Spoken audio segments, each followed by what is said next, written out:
Here's a thought you've probably had before. You look at your budget, find a little breathing room, maybe $400 or $500 a month, and you think, what's the point? Like, what is $500 a month actually going to do for me in the long run? That's not real investing money.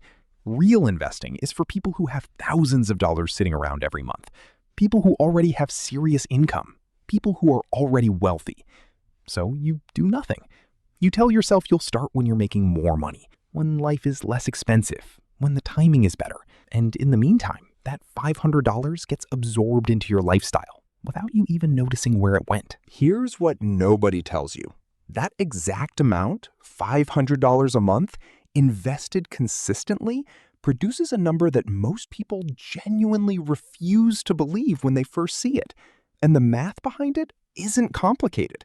It's not some Wall Street secret. It's not a trick. It's just arithmetic that the financial industry has zero incentive to explain clearly, because the moment people understand it, they stop feeling like investing is only for other people. My name is Ray, and I spend way too much time thinking about money, compound interest, and why so many people with completely achievable financial goals never actually reach them.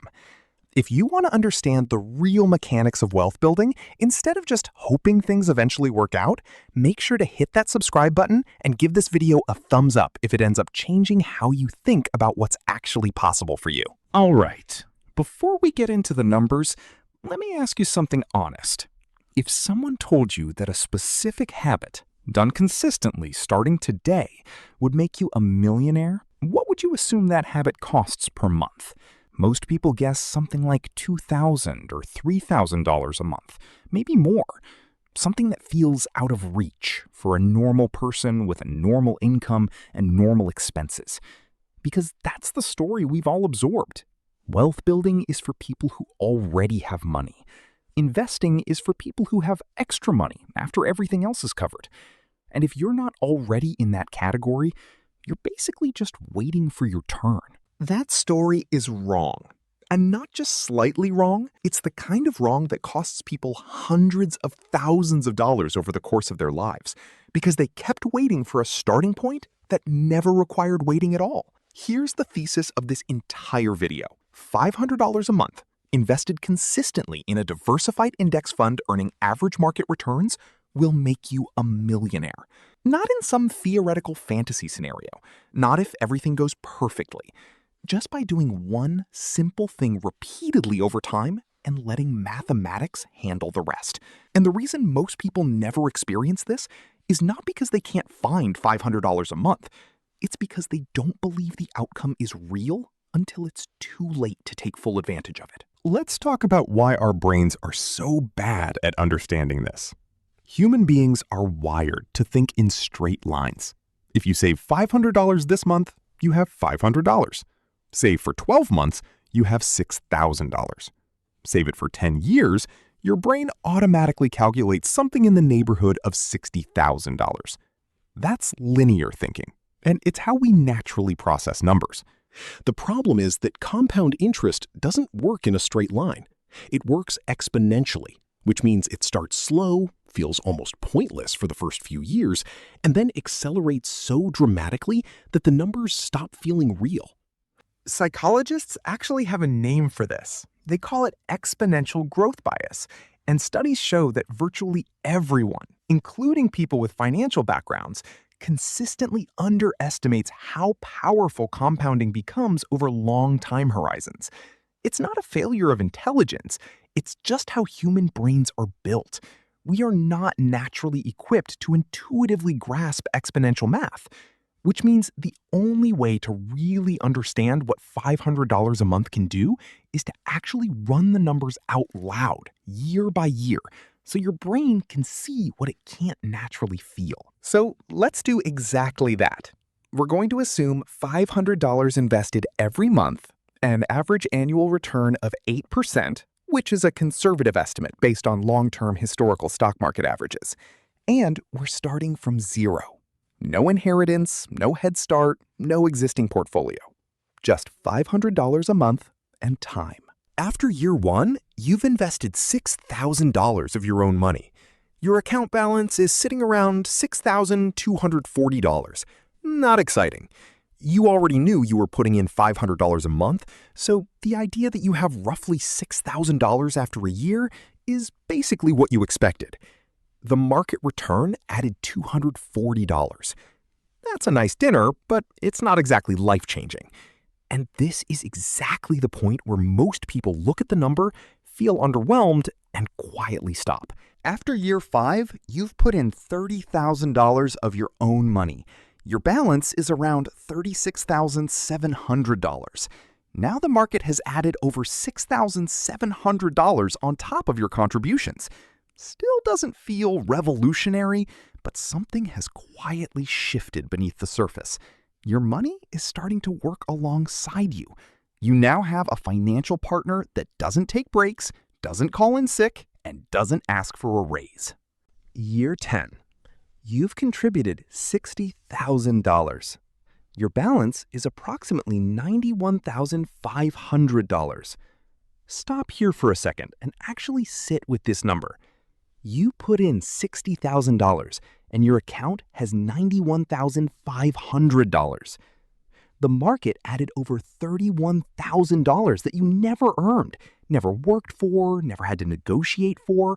It just appeared because your money was working while you were doing other things, living your life, sleeping, going to work, watching Netflix. Your investments didn't care. Year 15. Contributions total $90,000.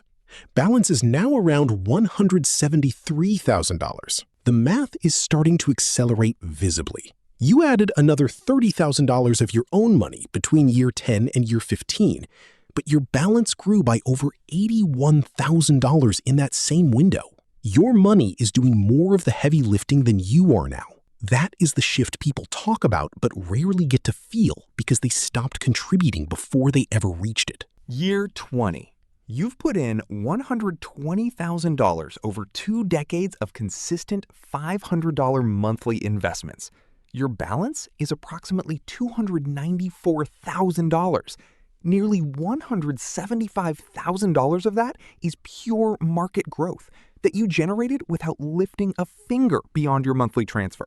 You're closing in on $300,000 and you have never once invested more than $500 in a single month. Year 25. Total contributions, $150,000. Balance, around $473,000. You are approaching $500,000, and compound interest has generated over $320,000 of it on your behalf. Think about what it would have taken to earn $320,000 at your job. Years of work, promotions, raises, performance reviews, negotiations.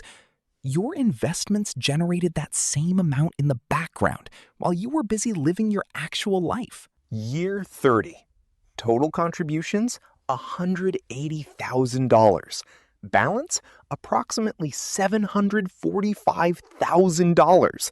You are 3/4 of the way to $1 million, and you have personally contributed less than 1/4 of what's sitting in your account.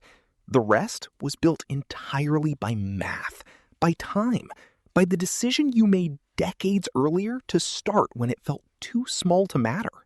Year 34. You cross $1 million.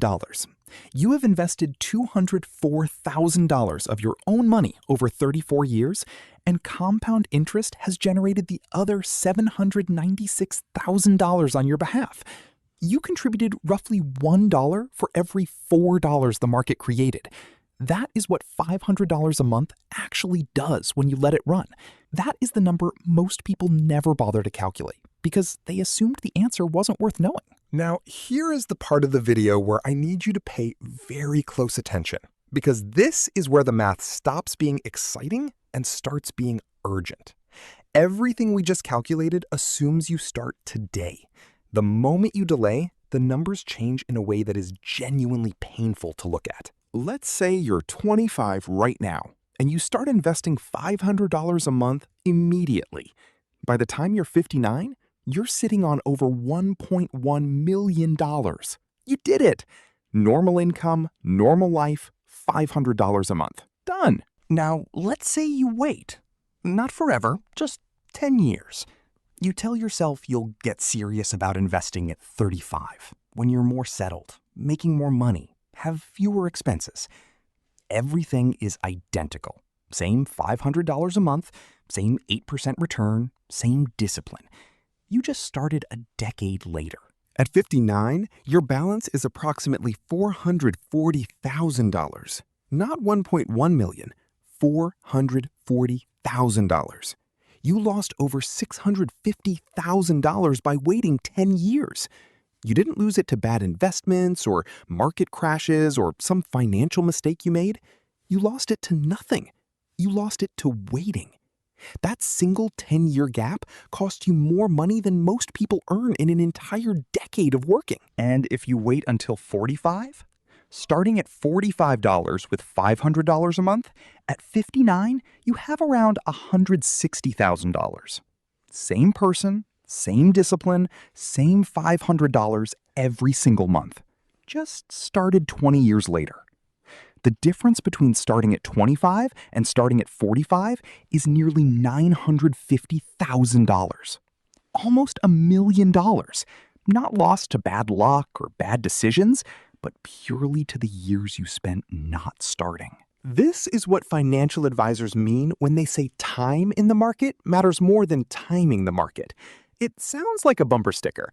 The math behind it is absolutely devastating when you see it laid out like this.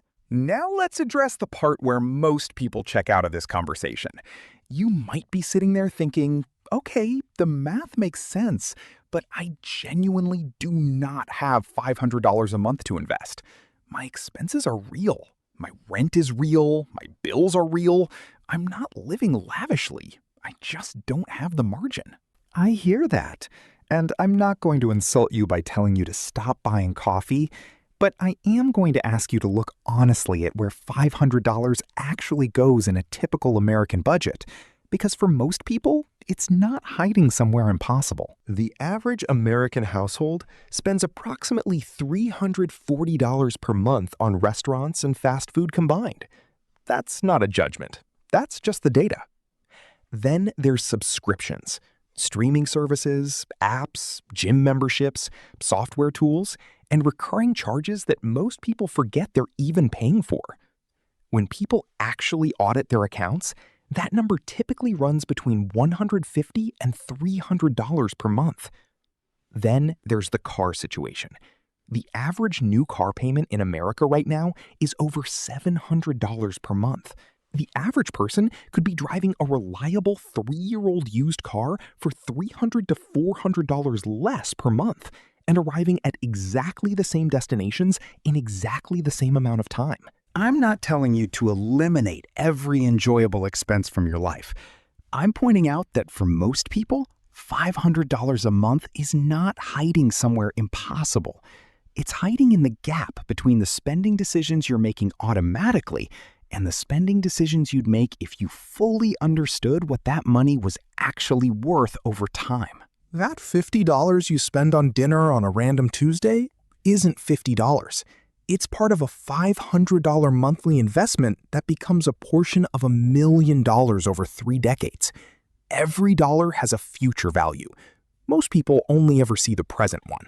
And that gap in perspective is exactly what keeps people financially stuck for decades, while they wonder why their bank account never seems to grow. Here's the mistake that almost everyone makes when they first understand this math.